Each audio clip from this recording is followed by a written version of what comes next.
What is going on, guys? Welcome back to another video. So we are now just 9 days away from the reveal of the Four Nations face-off rosters for every single team. They dropped December 4th. So I thought it is time for me to now give my rosters for every single team, and we're starting off with the United States. I am obviously American. Spoiler alert, I'm probably going to pick them to win the tournament. Obviously, I won't say my official predictions until like right before the tournament, but I think that this team is looking great as of right now. Really no weaknesses on this team. So we're going to go through it right now. This is who I would select. This is not who I think Bill Guerin's going to select as general manager. I made a post on Instagram going over like percent odds for every single player to go to make the team. So if you want maybe who I think will make the team and compare it to my team, go check that out. But this is just solely if I was general manager, Michael Bartner, general manager of Team USA, this is who I'd pick. So some of these picks might be a little bit interesting considering I'm not just picking the 12 best offensive or just best forwards, period. I'm thinking about roles, especially come the bottom six,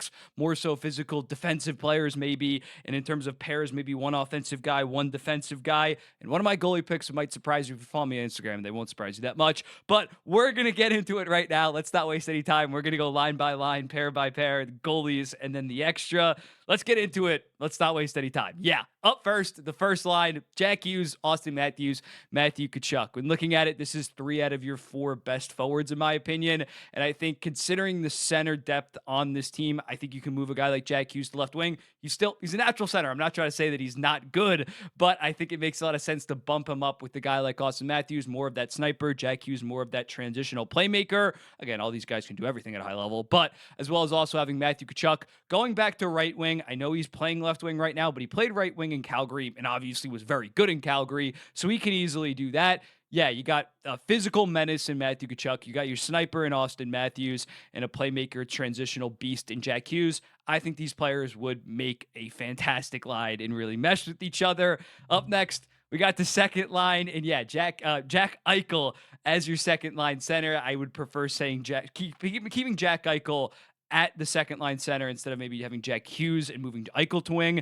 I think considering Jack Eichel has, I keep on mistaking my Jack Eichel, Jack Hughes. Jack Eichel is that championship caliber center. We've seen him do that before. On top of the fact to start this season, he's been so amazing in terms of driving that top line for the Vegas Golden Knights. So yeah, have him. And then kind of 2 great goal scorers in Jake Gensel, who's been consistently 40 to 45 goal pace every single year the past like 4 or 5 years, as well as Tage Thompson, who had a bit of a down year last year, but seemed to really be getting back on track this year before he obviously got hurt. But he's still been very good, just point blank, period. And especially the defensive strides that Tage Thompson has made in recent years, I'm pretty confident in putting him in that second line right wing. You got some big boys on this team. The third line, Jason Robertson. This might be a controversial pick, and I understand the offense hasn't really been there. It's been a slow decline, going from 109 points to 80 to now being on pace for like 45 points or like 50 points.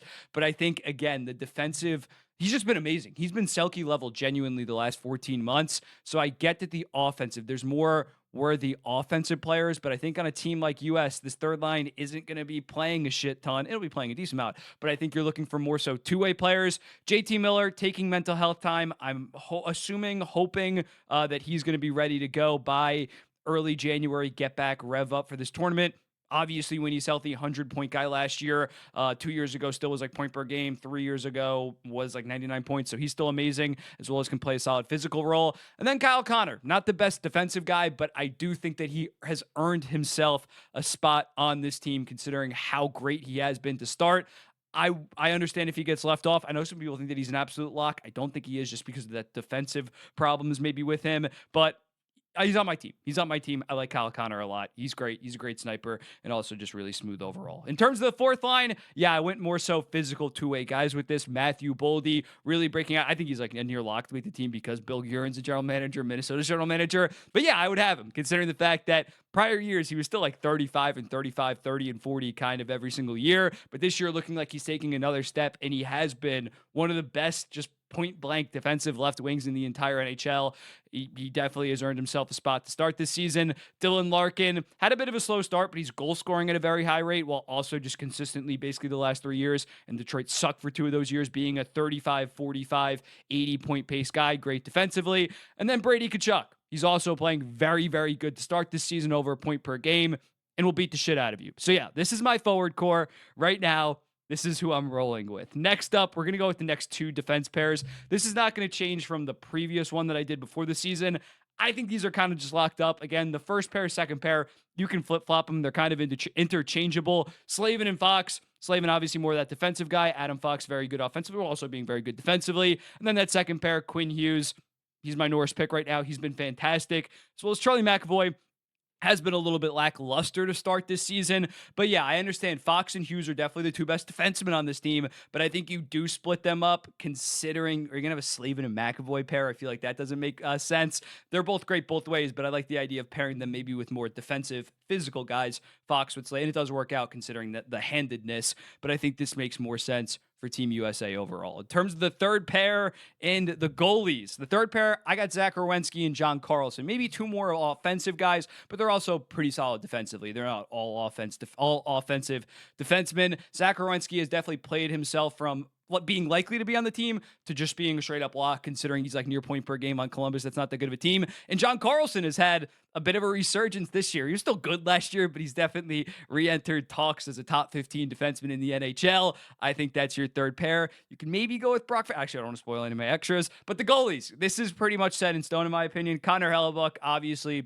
the best regular season goalie the last 14 months, no doubt, arguably the last 5 to 6 years. And then Jake Ottinger. He's playoff proven. He's been the starter in Dallas the last 3 to 4 years. I think he's earned himself a spot considering other guys have kind of been lackluster.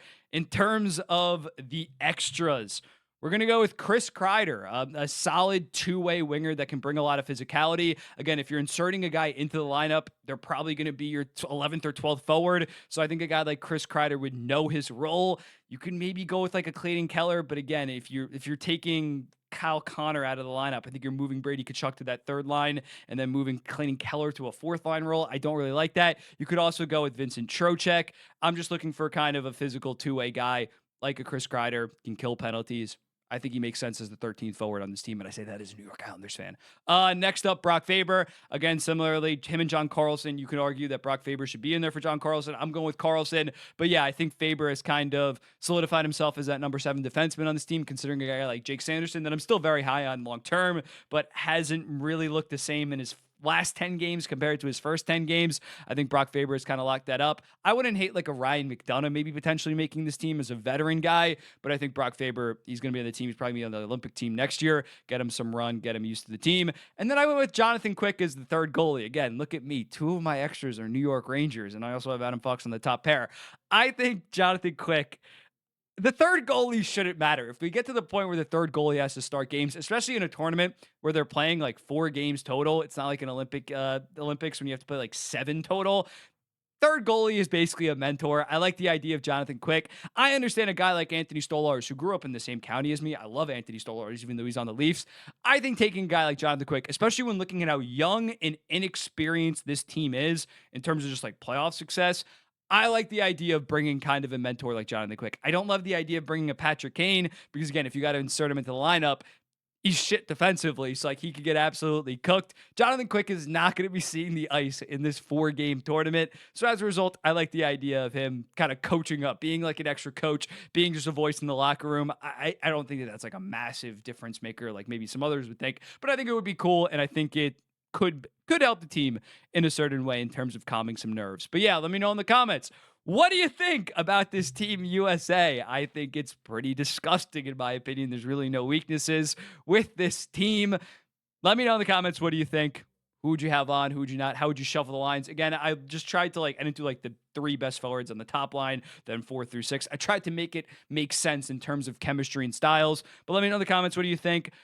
This is coming out Monday. Canada probably won't come out Thursday until like Thursday or Friday or something like that. But let me know in the comments, and then I'll do Sweden and Finland in one video. Let me know in the comments what do you think. I'll be seeing you in the next one.